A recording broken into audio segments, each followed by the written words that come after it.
Hola a todos y bienvenidos nuevamente a Volando Alto, el canal de los apasionados de los helicópteros en español. Hoy vamos a ver en detalle cómo vuela un helicóptero, cuáles son los mecanismos que permiten que el helicóptero sea capaz de despegar. Pero antes te invito a que te suscribas al canal si te gustan los helicópteros y que le des me gusta al video porque me ayuda muchísimo con el algoritmo. Un helicóptero tiene dos o más palas en el rotor, al igual que un avión tiene alas. El avión acelera por una pista para elevarse, mientras que un helicóptero hace girar sus palas a gran velocidad. Las alas o palas, conocidas como perfiles aerodinámicos, al moverse por el aire generan sustentación y la aeronave despega. Eso es un hecho. Pero, ¿por qué y cómo funciona exactamente? Hay varias teorías al respecto y no todo el mundo se pone de acuerdo. Te las voy a explicar todas y dejaré que te formes tu propia opinión. Empecemos por el principio de Bernoulli. De acuerdo con este principio, cuando un flujo de aire es forzado a través de un lugar más estrecho, se acelera y al acelerarse, su presión disminuye. El principio de Bernoulli se ilustra mediante un tubo con una sección más estrecha en el medio. La forma de un perfil aerodinámico se compara con la parte inferior del tubo. La teoría es que mientras el perfil se mueve por el aire, las moléculas de aire se separan aquí y se juntan nuevamente allá. Debido a que el aire que pasa sobre la parte superior del perfil, también llamada extrados, tiene más distancia que recorrer, por lo que se mueve más rápido que el aire en la parte inferior del perfil, o también llamado intrados. Esta diferencia de velocidad hace que la presión sea menor en el extrador y mayor en el intrados. Esta sobrepresión en la parte inferior del perfil lo empuja hacia arriba. Por otro lado, tenemos el efecto Coanda, que muestra que el aire soplado sobre una superficie curva tiende a adherirse a esta. Si soplo sobre esta botella, por ejemplo, podrías pensar que la botella va a proteger la llama de la vela que está detrás y que el aire simplemente rebotará en la botella. Pero como la botella tiene una forma cilíndrica, el flujo de aire se adhiere a la superficie y apaga la vela que está del otro lado. La teoría es que el flujo de aire arrastra el aire estático que rodea la botella, creando una zona de baja presión aquí, y la presión más alta cercana lo empuja de nuevo contra la superficie. Esto se aplica al flujo de aire sobre la parte superior de un perfil aerodinámico, creando una zona de baja presión aquí, mientras que la presión más alta arriba desvía el flujo de aire hacia abajo, empujando el perfil hacia arriba. Finalmente, tenemos la tercera ley de Newton. Acabamos de ver que si el aire se escapa hacia abajo del perfil, lo empuja hacia arriba. Esta reacción es debido a la tercera ley de Newton, que indica que para cada acción hay una reacción de misma intensidad, pero de sentido opuesto. Cuando el perfil aerodinámico en movimiento forma un ángulo con el viento contra el que choca, también llamado viento relativo, el aire debajo de él se desvía hacia abajo y la reacción igual y opuesta sería que el perfil aerodinámico es empujado o tirado hacia arriba. Podemos demostrar esta teoría con una hoja de papel. Si la sostienes así, tiene una forma curva, como un perfil aerodinámico. Soplas sobre la parte superior y se eleva, al igual que si soplas por la parte inferior. También puedes probar esto con una cuchara y agua corriente. Si sostienes la parte posterior de la cuchara cerca del agua corriente, en lugar de que el agua empuje la cuchara como esperarías, sentirás que al contrario es absorbida hacia el flujo. Entonces, tienes tres teorías diferentes. ¿Es Bernoulli, Coanda o Newton? O podría ser una combinación de las tres. Déjame saber qué opinas en los comentarios. Sea cual sea la teoría, todas prueban que el secreto del vuelo del perfil aerodinámico está en su forma y en el ángulo entre él y el plano horizontal, también conocido como el ángulo de paso. Durante el procedimiento de arranque de un helicóptero, el piloto acelerará el motor hasta el 100% de las RPM. En un Robinson 22, el motor gira aproximadamente 2600 revoluciones por minuto, que son las RPM, y la transmisión transfiere la potencia del motor al conjunto rotor, haciendo girar las palas a unas 530 RPM. Permanecerá al 100% durante todo el vuelo, incluso cuando el helicóptero está en tierra. No es como se podría pensar que al girar las palas más rápido el helicóptero despega.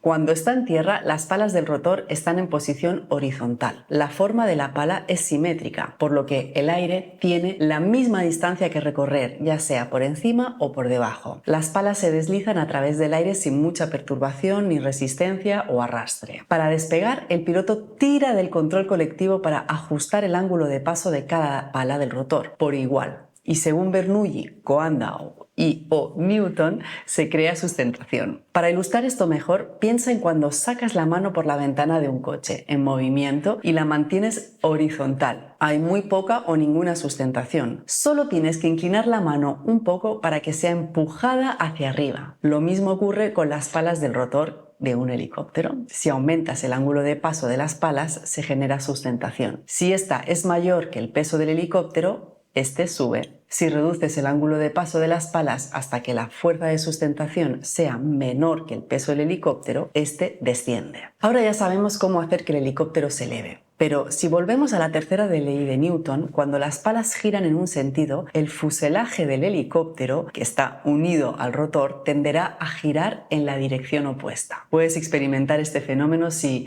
por ejemplo, no sujetas correctamente un taladro mientras lo estás usando, o si sobrecargas una batidora. Pero lo mismo ocurre con el helicóptero. En este caso, este fenómeno se llama par de torsión, o también conocido como torque. Y obviamente genera un problema. Afortunadamente existen diferentes soluciones para contrarrestar este torque.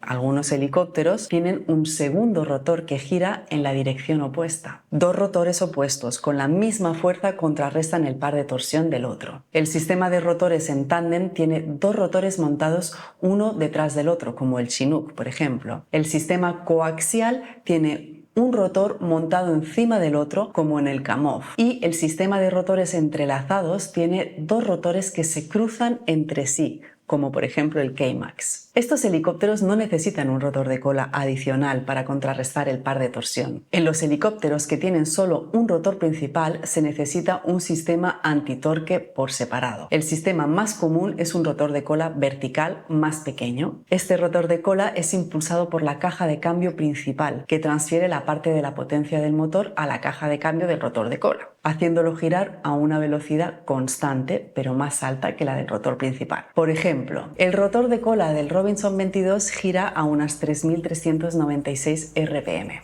Funciona de manera muy similar al rotor principal, creando sustentación, o mejor dicho, empuje, en la dirección opuesta a la rotación del fuselaje. Los rotores de cola convencionales pueden ser de dos palas, como en los helicópteros Robinson, o de múltiples palas en los helicópteros más grandes, como el Sikorsky S-61, por ejemplo. El sistema rotor carenado, también conocido por su nombre comercial como fenestrón, tiene entre 7 y 18 palas más pequeñas, insertas dentro del cono de cola. Este diseño tiene la ventaja de proteger el rotor de cola de posibles colisiones y también protege al personal en tierra. Otra ventaja es la reducción de ruido. Las palas pueden estar distribuidas con un espacio angular variable, de modo que el sonido que producen se distribuye en diferentes frecuencias. Otro sistema antitorque menos común pero igualmente ingenioso es el NOTAR, como en el MD. Aquí el rotor de cola está dentro del extremo superior del fuselaje y actúa como un ventilador, bombeando aire hacia el final del fuselaje. El aire es expulsado a través de dos ranuras a los costados, creando un efecto coanda que empuja el fuselaje hacia un lado. En la punta del fuselaje hay un cono rotatorio donde el aire restante se libera, proporcionando un control adicional en la guiñada. Este sistema es obviamente mucho más seguro al no tener palas de rotor expuestas en la parte trasera del helicóptero. También ahorra en enlaces mecánicos y reduce las vibraciones, lo que lo hace más cómodo. El sistema es hasta un 50% más silencioso y una gran ventaja es que casi toda la potencia disponible se dirige al rotor principal, lo cual es algo que a los pilotos de helicópteros siempre les gusta y agradecen. Estos diferentes tipos de sistema antitorque mantienen el helicóptero recto, pero al igual que el rotor principal, el piloto tiene la capacidad de ajustar el ángulo de paso de las palas del rotor de cola para dirigir su empuje hacia la izquierda o hacia la derecha, según sea necesario. Esto se realiza mediante los pedales. Ahora sabemos cómo hacer que el helicóptero suba y baje y cómo girar sobre su eje vertical. Ahora vamos a ver cómo moverse hacia adelante, hacia los costados y hacia atrás. Las palas del rotor giran tan rápido que parecen un disco sólido y rígido. Llamamos a esto el disco rotor. Cuando subes o bajas verticalmente, el disco rotor está horizontal y genera la misma cantidad de sustentación en todas las partes. Para volar en una dirección, el piloto inclina el disco rotor hacia esa dirección, generando más sustentación en el lado opuesto. Por ejemplo, para avanzar, el piloto incrementa la sustentación en la parte trasera del disco de rotor. El ángulo de paso de cada pala cambia constantemente a medida que gira alrededor del buje, inclinando el disco rotor en la dirección deseada. El control del ángulo de paso de las palas, ya sea de forma colectiva para ascender y descender o de manera individual para controlar la dirección, se logra principalmente mediante el sistema de plato cíclico, aunque existen otros sistemas. El plato cíclico tiene dos partes principales superpuestas. El eje de transmisión o mástil del rotor principal pasa a través de ambas partes, impulsando el buje y las palas del rotor. La parte inferior, que no gira, está conectada rígidamente al fuselaje y se conecta a los controles del piloto mediante varillas de control. La parte superior está unida al mástil del rotor mediante los brazos oscilantes, lo que garantiza que gire junto con el buje del rotor. Las varillas de paso de cada pala transfieren a las órdenes del piloto a las palas, cambiando el ángulo de paso. Para volar hacia arriba, el piloto tira del colectivo, lo que eleva todo el plato cíclico y aumenta el ángulo de paso de todas las palas por igual. Para descender, empuja el colectivo hacia abajo, bajando el plato cíclico y reduciendo el ángulo de paso de las palas. Para volar hacia adelante, el piloto empuja el cíclico hacia adelante, inclinando el plato cíclico de modo que el ángulo de paso de cada pala cambia constantemente y de manera cíclica a medida que gira alrededor del buje. Habrá más paso y más sustentación en la parte trasera del disco rotor, inclinándolo hacia adelante y empujando el helicóptero hacia adelante. El mismo principio se aplica para girar a la izquierda o a la derecha, o incluso volar hacia atrás. Bien, podrás pensar que para inclinar el disco rotor hacia adelante y volar hacia adelante se debe inclinar el plato cíclico hacia adelante, ¿cierto? Pues no funciona así.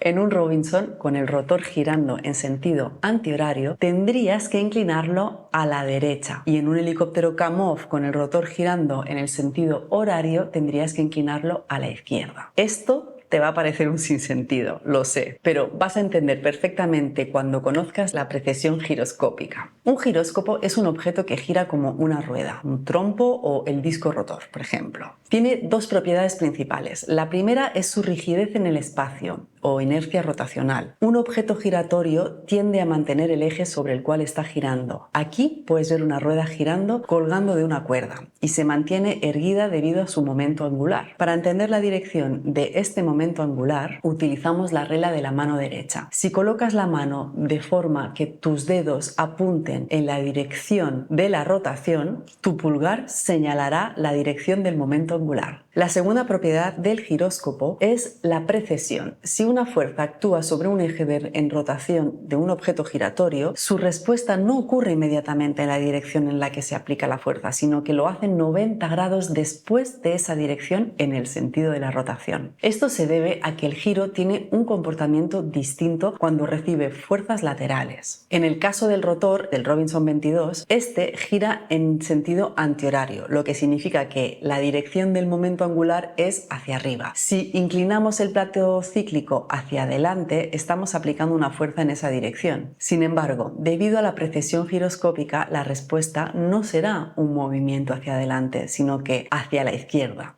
Es decir, 90 grados después de la aplicación de la fuerza. Entonces, para volar hacia adelante deberíamos inclinar el plato cíclico a la derecha, lo que produciría la respuesta deseada hacia adelante. Digo deberíamos porque volar un helicóptero ya es bastante difícil y tener que pensar en todos estos principios haría que el proceso sea extremadamente complicado. Por suerte, los helicópteros están diseñados de manera que el piloto solo tenga que mover el cíclico en la dirección en la que quiere volar. Por ejemplo, el plato cíclico se monta rotado de 90 grados para compensar la precesión giroscópica. Bueno, ya tienes algunos conceptos básicos de cómo funciona un helicóptero. Si quieres saber más sobre qué hace un piloto para volar un helicóptero, suscríbete y mantente atento a nuestro próximo video. Y recuerda que lo más importante es la seguridad, así que vuela alto y mantente en el rango verde. Nos vemos pronto.